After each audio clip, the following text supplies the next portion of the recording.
சித்தி என்ன வேணும் உனக்கு? என்ன வேணும்? புதினா சிக்கன். புதினா சிக்கன் செய்வோமா? ஓகே. நாங்கள் வந்து புதினா சிக்கன் செய்கிறதுக்கு ஃபஸ்ட்டு வந்து சின்ன வெங்காயத்தை நல்லா தோல் உரித்து எடுத்துட்டோம்.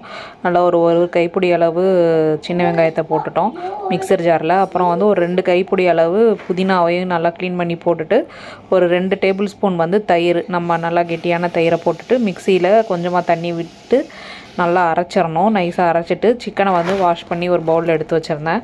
அதில் வந்து இந்த அரைச்சி வச்சுருந்த மிக்ஸை ஊற்றிட்டு ஒரு அரை ஸ்பூன் அளவு வெறுமிளகாய் தூள் அதை போட்டுட்டு, அப்புறம் கொஞ்சமாக கரம் மசாலா தூள் அதையும் போட்டுட்டு, உப்பு கொஞ்சம் தேவையான அளவு போட்டுட்டு நம்ம நல்லா மிக்ஸ் பண்ணிடணும். கை வச்சு மிக்ஸ் பண்ணிவிட்டு நல்லா ஊற வைக்கணும். ஒரு அரை மணி நேரம் ஊற வைக்கணும். ஊற வச்சா தான் வந்து நல்லா அதில் வந்து சிக்கனில் வந்து இந்த மசாலா வந்து நல்லா இறங்கும்.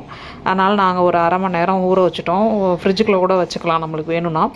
அப்புறமா ஒரு கடாயில் வந்து ஊறின பிறகு ஒரு கடாயில் எண்ணெய் ஊற்றிட்டு கொஞ்சமாக சோம்பு போட்டு, சோம்பு பொரிஞ்சோடனே ஒரு மீடியம் சைஸ் அளவு பெரிய வெங்காயத்தை சின்னதாக வெட்டி வச்சுருந்தேன் அதையும் போட்டுட்டு, ஒரு ஸ்பூன் அளவு இஞ்சி பூண்டு பேஸ்ட்டு போட்டுட்டு நல்லா வதக்கிடணும்.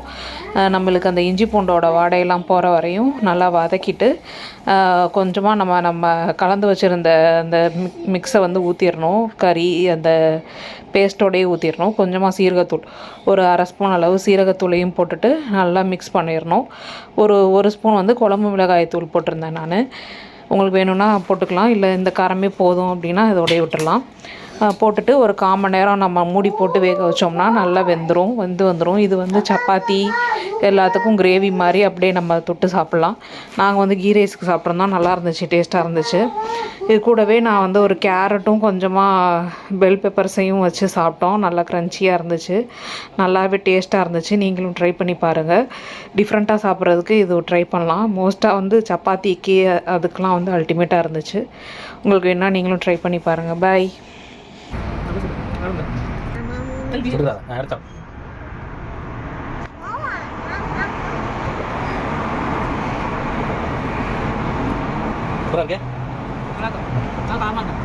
பாய்.